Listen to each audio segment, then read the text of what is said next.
Минатата вечер, старомодниот премиер си најде порака за својот говор деним. Тој сега има со што да ја храни својата партиска војска. Груевски ја исполни заканата, што ја даде на ланскиот роден ден на ВМРО-ДПМН.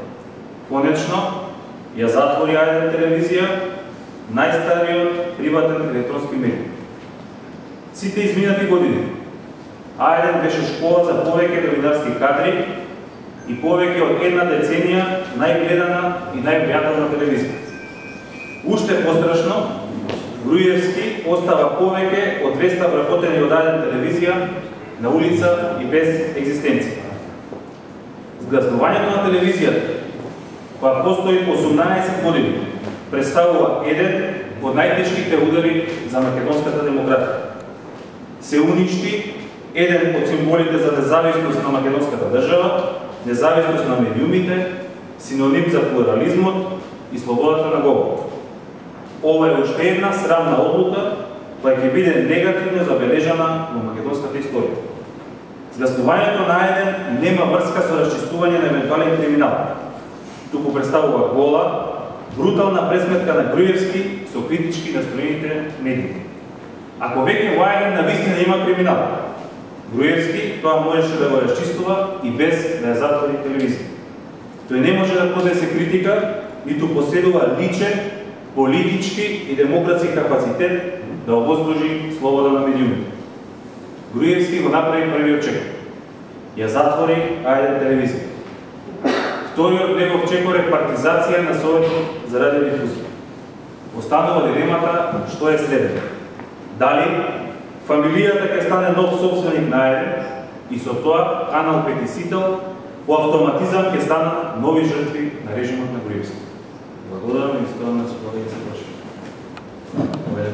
Дали ако СДСМ ги платеше долговите кон А1 ќе избегнеш оваа ситуација? Прво жалам што се видувате и поставите прашања со тези кои што тргуваат од книгата на ВМРО-ДПМН. Да расчистиме, значи СДСМ не го должи ништо на А1 телевизија. Мислам дека поважно е за ВМРО-ДПМН да се занимава со тоа колку должи ВМРО-ДПМН од изборите, бидејќи се работи за неколку милиони евра. СДСМ е секој транспарентен, за разлика од ВМРО-ДПМН и во опозиција работи со согласно позитивни законски прописи, а не со финансите. Добро, Велја Рамковски должеше 10 милиони на државата, должи и 20 милиони уште на стопанството. Како го коментирате тоа? Видите, ако сме легалисти, треба да бидеме свести дека една фирма колку должи е даночна тајна, се дека нема конечна судска пресуда. Така да единствен надлежен да утврди колку А1 должи е судот. И мислам дека ваквото шпекулирање со суми само оди во прилог на дневна политичката агенда на Груевски и ВМРО-ДПМН. Други прашања? Дали во СДСМ беше или пак събирателна власт би го заштитила Рамковски, кој што должи практично не? Значи СДСМ не штити поединци, ниту индивидуи. Зборуваме за заштита на македонската демократија и слобода и независност на медиумите. Кога веќе ми поставувате вакви прашања, за да веруваме во искрената борба на Груевски и ВМРО-ДПМН за или против криминалот и корупцијата, ќе беше целисходно да добиеме одговор што се случи со 750.000 евра најдени во шише, и истовремено УЈАП ќе требаше исто така транспарентно како што говори заедно да излезеше и да кажеше, например, колку данок платила мајката на премиерот Надежда Груевска во периодот 2001-2006 кога купувала станови и од каде на пензионирана медицинска сестра има можност да плаќа 7.000 евра месечна разлика. Тоа ќе беше фер пристап и ќе верувавме во искреноста на Груевски и ВМРО-ДПМН да се бори наводно против криминал.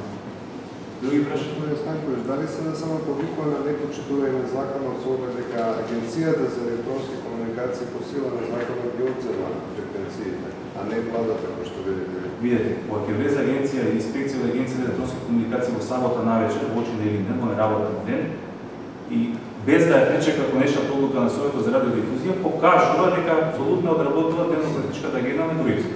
Значи, А1 е во стечај, сите долгови кон државата евентуални се обезбедени со таква постапка и не можеме да сватиме што е ова брзање и што е тоа што не може да се почека во следниот ден после брзање.